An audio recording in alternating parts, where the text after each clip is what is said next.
Di hamparan tanah subur Kendal, berdirilah sebuah desa yang sederhana namun penuh cerita. Desa Pamrian. Bayangkan sebuah desa dengan sawah hijau membentang, udara sejuk, dan senyum ramah di setiap sudutnya. Pamrian bukan sekedar nama sebuah desa, tapi rumah bagi ribuan harapan, kerja keras, dan kebersamaan warganya. Desa ini punya segalanya, mulai dari alam yang subur, masyarakat yang ramah, dan semangat untuk terus maju.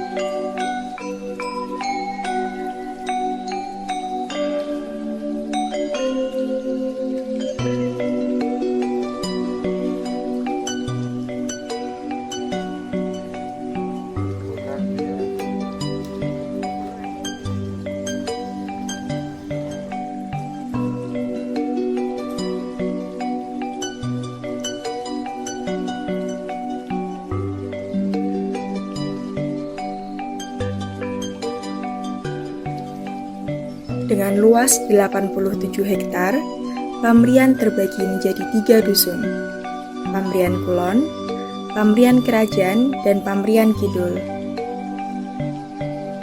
Hamparan sawah dan kebun menjadi pemandangan sehari-hari.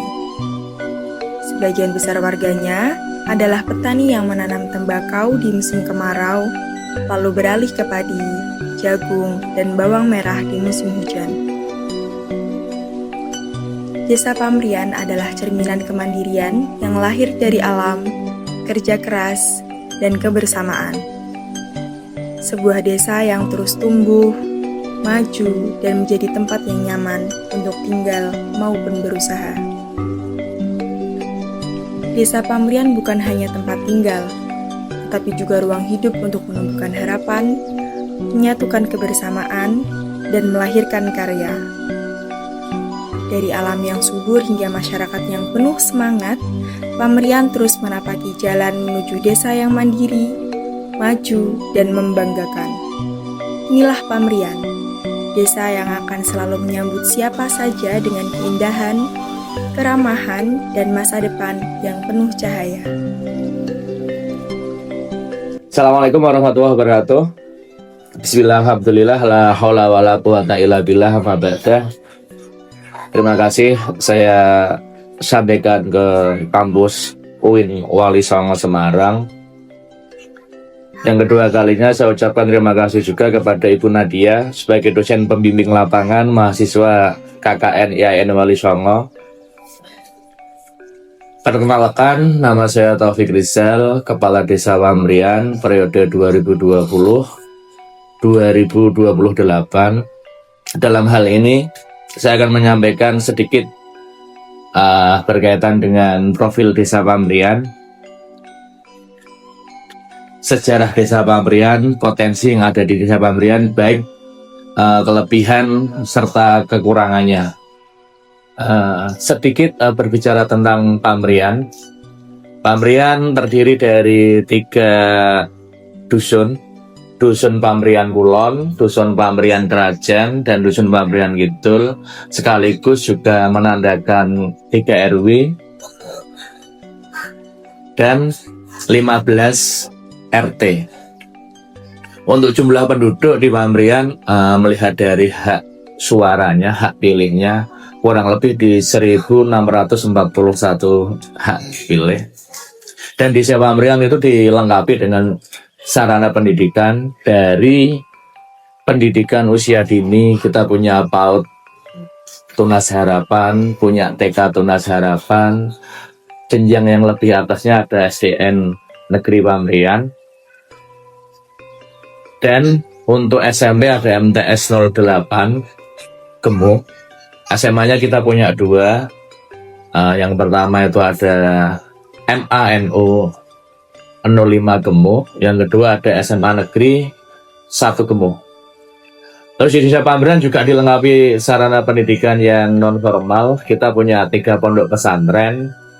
Yang pertama di perbatasan antara Pamrian Sedayu, itu Pondok Radhatul Muta'alimin. Terus yang kedua, kita juga punya pondok pesantren, pondok PPHQ An-Nur, itu berbatasan dengan Pambrian dengan Desa Gale. Terus yang ketiga, ada pondok pesantren Ayah Rodua, itu juga berbatasan dengan Pambrian Gebang dan Pambrian Mojo, di mana Desa Pambrian ini secara kultur masyarakat mayoritas beragama Muslim, satupun tidak ada warga masyarakat yang beragama non-Muslim. Untuk kegiatan sosial kemasyarakatan atau sosial keagamaan di Desa Pambrian ini sudah sangat lengkap, dari pendidikan diniyah juga ada, MDA juga ada. Terus majelis-majelis juga banyak yang sudah mulai berdiri juga sebelum menjadi pondok pesantren. Untuk sektor pertanian, kita memiliki potensi yang sangat besar di pertanian, terutama pembibitan tembakau. Kita juga sudah menjadi langganan sudah bertahun-tahun dari daerah Paraan sama Temanggung, dan sekarang Desa Pambrian itu juga mengirim atau menjadi tempat pembelian bibit temanggung dari daerah Rembang, Sepu, Purwodadi, Demak.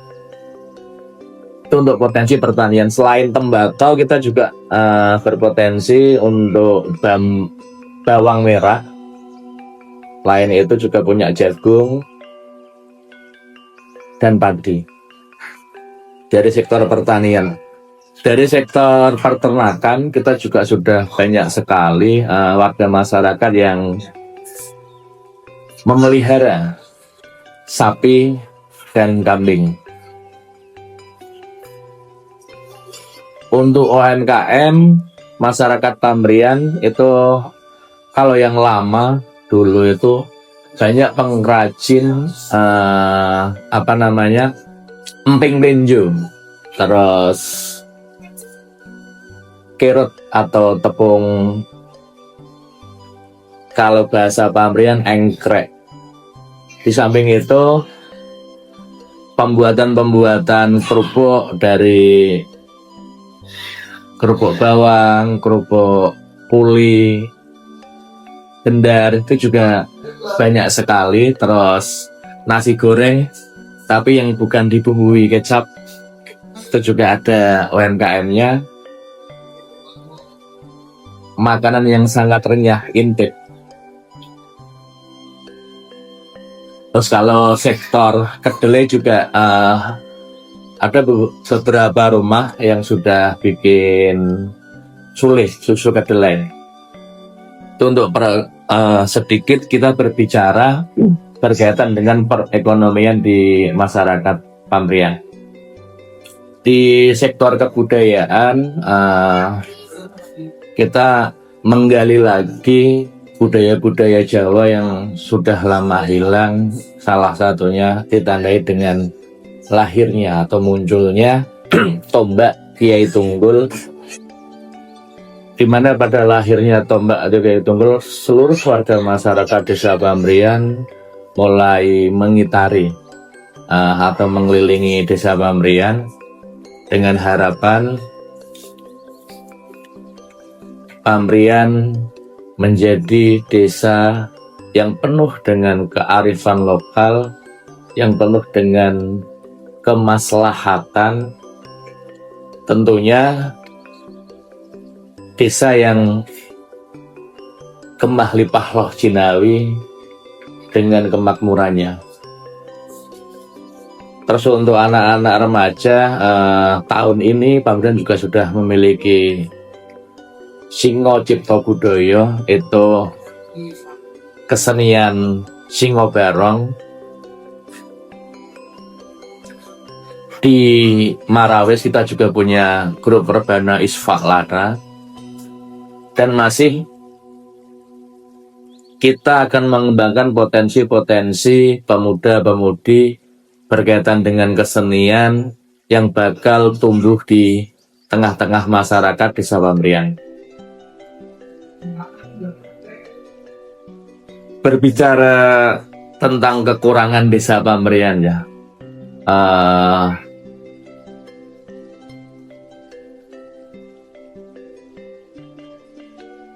tentu saja suatu desa itu banyak sekali kekurangannya. Maka daripada itu, wujud sumbangsi teman-teman KKN hadir di tengah-tengah masyarakat Desa Pamrian sedikit dan banyak membantu pemuda-pemudi untuk penggalian kreativitas, inovasi, melakukan banyak-banyak pelatihan untuk menutup kekurangan tersebut, dan mudah-mudahan dengan hadirnya atau peran aktifnya teman-teman mahasiswa bisa memberi angin segar atau embrio positif di tengah-tengah masyarakat Desa Pamrian. Karena gimana Desa Pamrian syarat dengan dunia pendidikan, tapi secara survei di lapangan pemuda-pemudi masih banyak yang belum melanjutkan tingkat pembelajaran ke jenjang perguruan tinggi. Jadi masih pokok wajib belajar 12 tahun. Mudah-mudahan dengan hadirnya KKN IAIN Wali Songo memberi khasanah, memberi semangat, spirit baru kepada seluruh warga masyarakat Pamrian, terutama di pemudanya, untuk melanjutkan belajar ke jenjang perguruan tinggi. Dengan banyaknya pemuda atau pemudi yang melanjutkan pendidikan, mindsetnya pasti berubah, otomatis perkembangan desanya juga akan semakin baik lagi. Untuk Desa Pamrian, struktur organisasinya saya sendiri sebagai kepala desa, terus ada sekretaris desa Bapak Faton Nurin Alif, untuk kasih perencanaannya Bapak Romdoni, kasih keuangannya Ibu Siti Mistiaro, untuk kaur tata usaha itu ada Ibu Aini, dan untuk yang mengurusi kesejahteraan itu ada Bapak Solhan, dan untuk pelayanannya ada Bapak Kunaidin.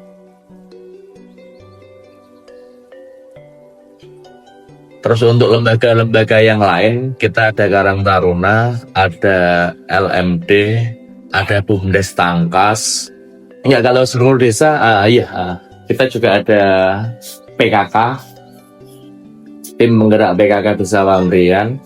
Kalau untuk masyarakatnya, karena rata-rata atau mayoritas Muslim, begitu juga organisasinya hampir ikut di dalam naungan tubuh Nahdlatul Ulama. Jadi untuk kegiatan masyarakatnya dari remaja sampai orang tua, ke organisasinya ikut NU. Assalamualaikum warahmatullahi wabarakatuh. Kenalkan, nama Samsudin, saya petani tembakau Desa Pamrian, Kecamatan Gunung, Kabupaten Tegal ya.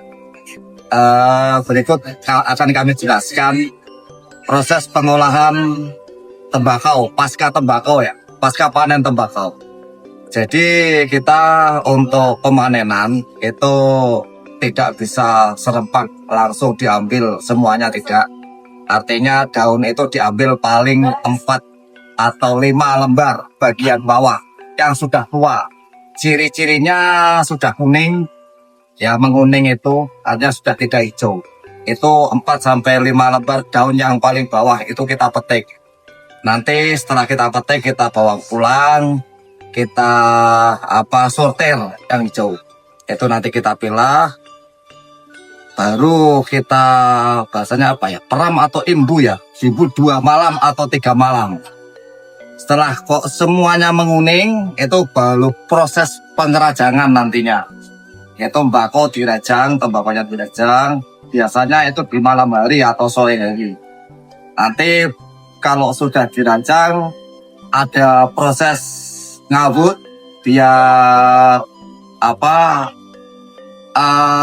hasil rajangan itu bisa bagus. Nanti setelah dawet baru kita bahasa sininya danjang. Itu diletakkan di rigen. Itu di rigen. Kalau sudah dianjak diletakkan di rigen, semuanya sudah selesai. Nanti pagi hari kita jemur. Di pagi hari kita jemur, nanti di tengah hari, siang, zuhur, itu kita balik. Proses pembalikan. Setelah balik, nanti sore, asar atau setelah asar, sekiranya tembakau sudah kering, itu nanti baru kita tumpuk, kita bawa pulang. Sampai di rumah kita lipat, kita gulung. Terus setelah jadi gulungan, baru nanti dimasukkan dalam proses dimasukkan ke keranjang. Di keranjang, nanti kalau sudah wujud di keranjang, baru tembakau itu siap jual. Itu proses pengolahannya pasca panen. Nah, untuk ciri-ciri tembakau yang bagus, itu ada 3 kriteria. 1 itu bahasa orang Kendal, itu yang pertama itu cekel. Cekel itu berarti pegang. Itu kalau dipegang itu sudah kandel atau tebal, jadi kemel bahasanya. Itu karakter yang pertama. Kalau sudah tebal kandel itu bagus, tidak tipis. Yang kedua corak. Corak itu kuning keemasan, jadi seragam. Tidak ada warna hijau, tidak ada warna hitam.